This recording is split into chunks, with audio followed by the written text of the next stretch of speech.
প্রতারণার কত ফাঁদ যে হতে পারে অবিশ্বাস্য। ধরেন বাংলাদেশে আপনাকে কেউ বললো যে আমি তোমার অস্ট্রেলিয়ান ভিসা করাই দিব, পারফেক্ট ভিসা 3 বছরের, তুমি আমাকে 20 লাখ টাকা দিবা। বলবে না অনেকে আছে? সত্যি যদি সে করতে পারে আপনি তো 20 লাখ টাকা দিয়ে দিবেন। চিন্তা করবেন আমার লাইফ সেটেল হয়ে গেছে, আমি যে এখন 20 লাখ টাকা তো আমার 6 মাসের ইনকাম, আমি এটা 1 কোটি টাকা ইনকাম করতে পারবো 3 বছরে। এরপরে আপনি দেখলেন আপনার ভিসা হয়ে গেছে, ভিসা চেক করলেন অনলাইনে, করার পরে দেখলেন আরে তাই তো ভিসা তো পারফেক্ট, কিন্তু আপনি ওই ভিসা নিয়ে কখনোই অস্ট্রেলিয়ায় ঢুকতেই পারলেন না। আপনি তো টাকা দিয়ে দিয়েছেন 20 লাখ, এখন আপনি ভিসাটা মোয়ার মতো সামনে ঝুলে আছে, কিন্তু আপনি ওই ভিসা দিয়ে অস্ট্রেলিয়াতে জীবনেও আপনি কোনোভাবেই ঢুকতে পারলেন না। তাহলে কি হবে?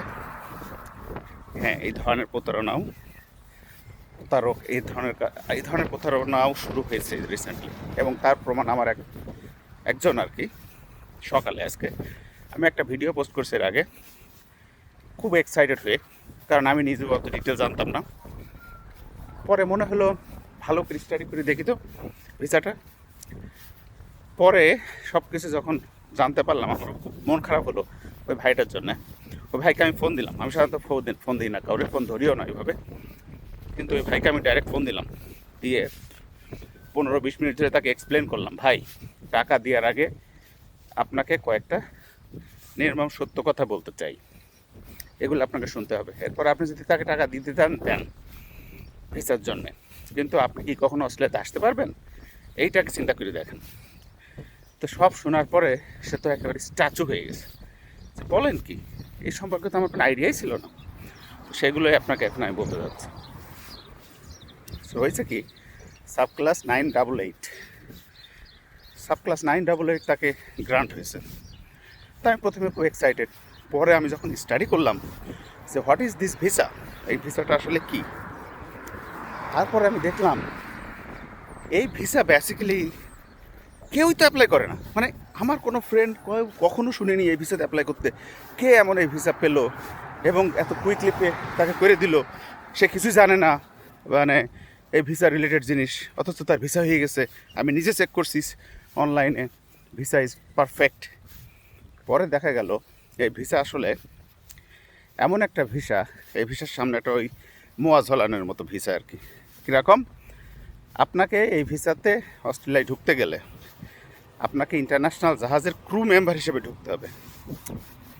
কীরকম একটা অবস্থা বোঝেন? আপনি প্লেনে ফিরে ঢুকতে পারবেন না, কোনোভাবে ঢুকতে পারবেন না ভাই, নো ওয়ে।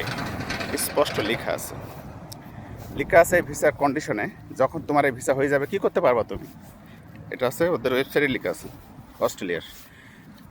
বলা হয়েছে তুমি যদি ইয়ারে আসো এই ভিসা দিয়ে কাজই হবে না, তোমার আর একটা ভিসা লাগবে অস্ট্রেলিয়ার।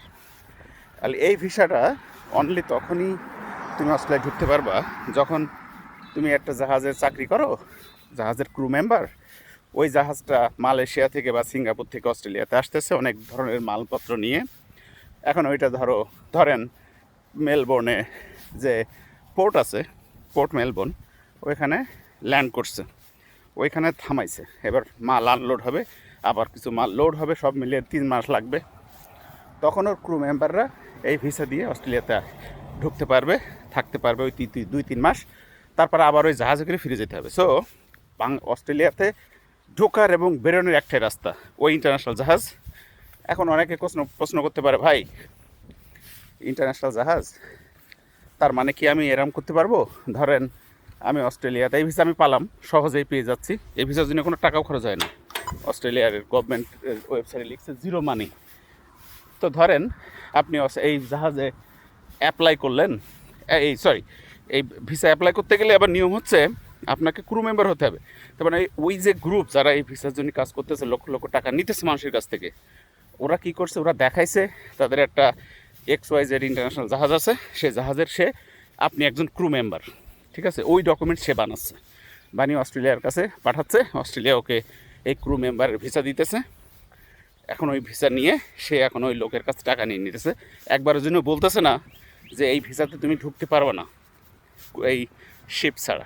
কোনো তো শিপ নাই, ওগুলো তো সব ডুপ্লিকেট। অথবা শিপ থাকলেও আপনি তার ক্রু মেম্বার না।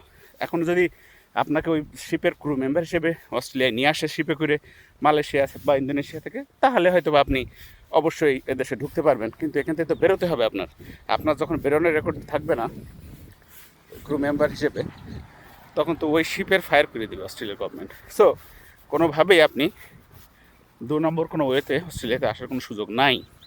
ওই ভিসা দিয়ে আসতে গেলে আপনাকে ইন্টারন্যাশনাল জাহাজের ক্রু মেম্বারই হতে হবে।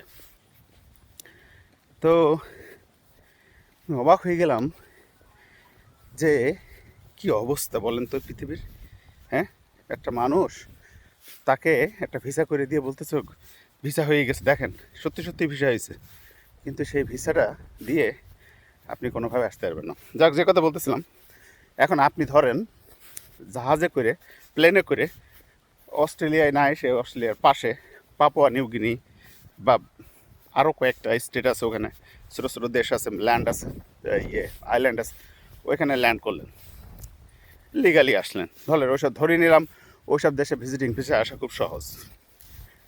এখন ওই দেশ থেকে এবার আপনি অস্ট্রেলিয়ায় আসবেন জাহাজে করে, সেটাও সম্ভব না। কারণ নর্মাল যে সকল মানুষবাহী ওই জাহাজে এই ভিসা দিয়ে ঢোকা যাবে না। এই বিষয়ে ঢুকতে গেলে আপনাকে অ্যাপ্রুভড ইন্টারন্যাশনাল জাহাজ হতে হবে, যারা ক্রু মেম্বার হিসেবে কাজ করে, ওই ধরনের জাহাজ বেসিক্যালি। ঠিক আছে?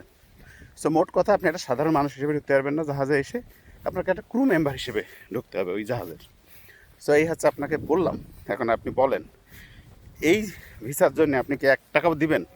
আপনার ভিসা হলো, কিন্তু কোনোভাবেই ওই ভিসা দিয়ে আসলে আসতে পারলেন না, তাহলে ওই ভিসা থেকে লাভ কি? কোনো লাভ আছে? আপনি কি 5 লাখ বা 10 লাখ টাকা দিবেন কাউরে ওই ভিসা হয়ে গেলে? আপনারা আমাকে কমেন্ট করে জানান। ভালো থাকেন।